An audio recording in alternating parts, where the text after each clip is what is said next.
Bog svima, dobrodošli u Ilena's Cafe. U današnjoj epizodi ćemo naučiti nekoliko stvari o Hrvatskoj. Svi već znate da je Hrvatska mala zemlja u kojoj živi otprilike 4 milijuna stanovnika. Službeni jezik je hrvatski, glavni grad je Zagreb, drugi najveći grad je Split. Hrvatska je poznata po svojim plažama i planinama i puno ljudi ljeti dolazi u Hrvatsku. Hrvatska je također poznata po svojim sportašima. Neka poznata imena su Luka Modrić, Zvone Boban, Slaven Bilić, Davor Šuker, nogometaši, zatim Goran Ivanišević, tenisač, Janica Kostelić, skijašica. Tu su i neka glumačka imena poput Rade Šerbeđije, Zrinke Cvitešić, Gorana Višnjića i tako dalje. Idemo vidjeti 5 zanimljivih stvari o Hrvatskoj koje ste možda već znali ili koje ćete danas čuti prvi put.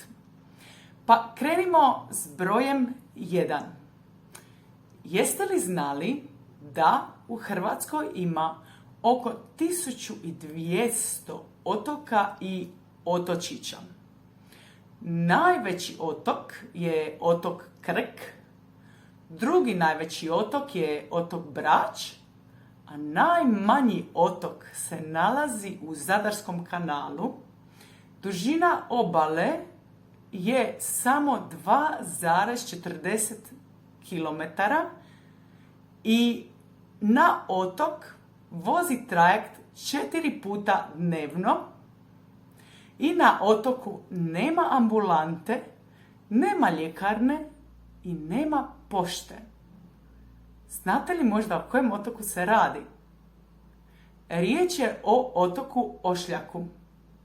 Na otoku živi 29 stanovnika.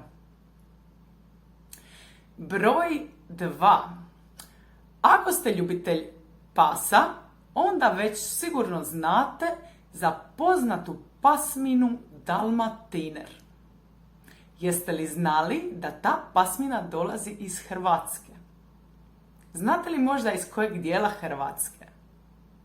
Naravno, radi se o Dalmaciji. Broj 3. Ne znam jeste li fan Igre prijestolja ili ste prestali gledati Igru prijestolja kao i ja nakon prve ili druge sezone.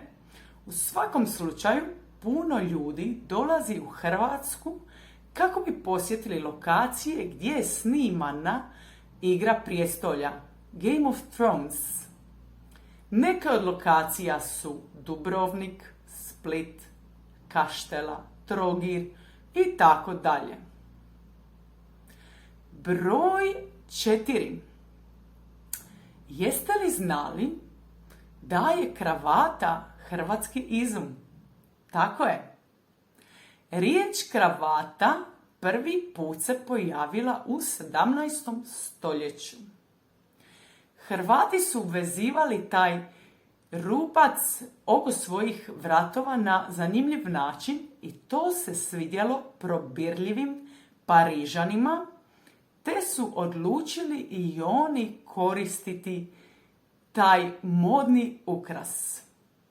Nakon toga kravata je postala dio gradske mode. I danas je ljudi koriste po cijelom svijetu i zbog toga izgledate dobro u svojim odjelima. I broj 5, zadnja zanimljivost oko Hrvatske. Jeste li znali da najljepši zalazak sunca je u jednom gradu u Hrvatskoj? Na hrvatskoj obali. Grad je poznat po svojim morskim orguljama. Orguljama koje svira more. Znate li o kojem gradu je riječ? Da, riječ je o Zadru.